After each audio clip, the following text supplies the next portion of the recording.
कांग्रेस की सियासत में ट्रेजडी किंग के नाम से जाने वाले वीरेंद्र सिंह को बीजेपी ने जबरदस्त फायदा देने का काम किया था।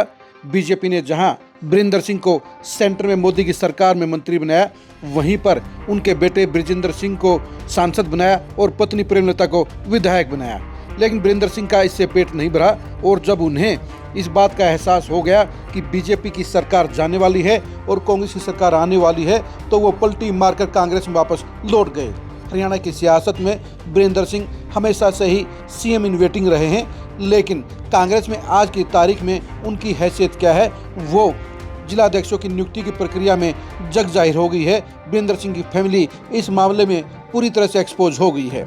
नमस्कार, मैं हूं कुलदीप सुरान। आज हम खरी खरी न्यूज़ में चर्चा करेंगे वीरेंद्र सिंह फैमिली की पॉलिटिक्स की, कांग्रेस में उनके स्टेटस की और कांग्रेस में उनके हालात की।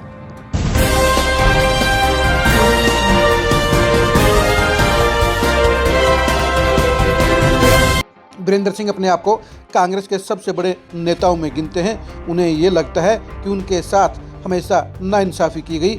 उन्हें इस बात का भी मलाल है कि अगर राजीव गांधी का ऐसे समय निधन नहीं हुआ होता तो वो 1991 में सीएम बन जाते। वीरेंद्र सिंह का कोर्ट भी सेंटर के मंत्री को लेकर खूंटी पर टंगा का टंगा रह गया। इन सारी कड़वी यादों के बावजूद वीरेंद्र सिंह ने कांग्रेस में वापसी की। उन्हें लगा कि अब भूपेंद्र हुड्डा कमज़ोर हो गए हैं और अब उन्हें इस बात का मौका मिलेगा कि वो अपने बेटे बृजेंद्र सिंह को सेट कर दें। बृजेंद्र सिंह बीजेपी में मिले भरपूर मौके के बावजूद परफॉर्मर साबित नहीं हुए, लेकिन कांग्रेस में तो हालात और भी बदतर हो गए हैं।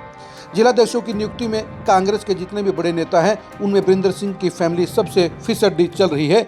वीरेंद्र सिंह की फैमिली का नाम बेशक से बहुत बड़ा है, लेकिन ये सच्चाई है कि वीरेंद्र सिंह की फैमिली का जिलाध्यक्षों की नियुक्ति की प्रक्रिया में कोई नाम लेवा नहीं है।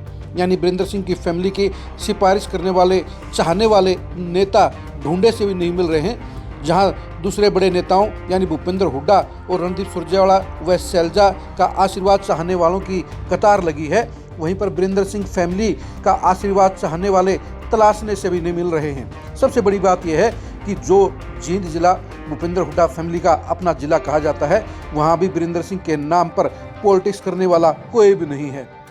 2-4 ऐसे शख्स बचे हैं जिनकी उम्र 60 और 70 साल से ज़्यादा की हो चुकी है, लेकिन उनका पॉलिटिकल तेल खत्म हो चुका है और वो ढलान पर चल रहे हैं। 2-3 लोगों ने जिलाध्यक्ष के लिए फार्म भी भरा है, लेकिन ना तो उनकी एक्टिविटी जिलाध्यक्ष बनने के लायक है और ना ही वीरेंद्र सिंह के लिए उनको जिलाध्यक्ष बनाना मुमकिन नजर आता है। आज की तारीख में जो एक्टिव पॉलिटिशियन हैं उन्हें ना तो वीरेंद्र सिंह का आशीर्वाद चाहिए, उन्हें ना बृजेंद्र सिंह का सहयोग चाहिए और उन्हें ना ही प्रेमलता की सिफारिश चाहिए।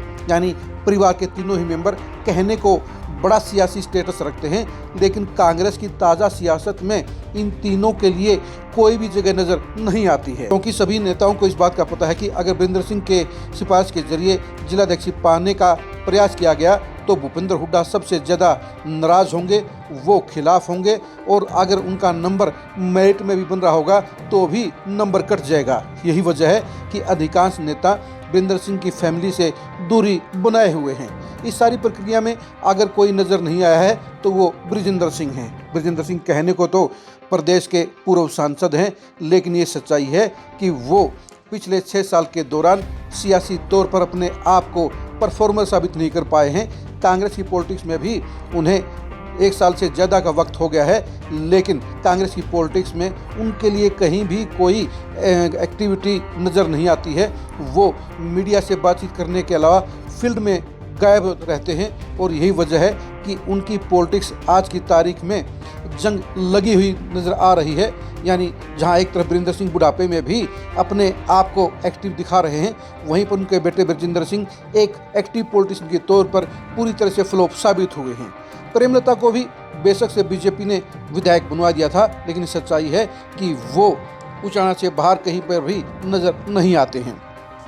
वैसे बीजेपी ने उनको एमएलए बनवाकर उन्हें बम्पर रुपये देने का काम किया था, क्योंकि कांग्रेस की पॉलिटिक्स में उनके लिए ये मौका कभी नहीं आना था, क्योंकि या तो वीरेंद्र सिंह ही पॉलिटिक्स में जारी रहते या पर उनके बेटे बृजेंद्र सिंह एमएलए बन पाते।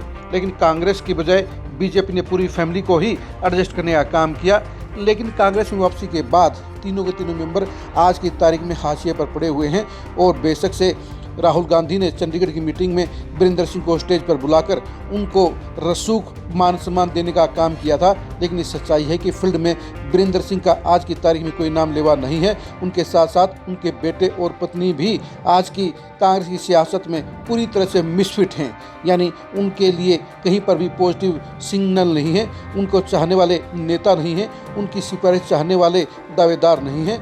यानी जो नेता जिंदगी पॉलिटिक्स में ही पूरी तरह से साफ हो गया है, उसकी फैमिली का बाकी के जिलों में क्या स्टेटस होगा इसका अंदाज़ा आसानी से लगाया जा सकता है।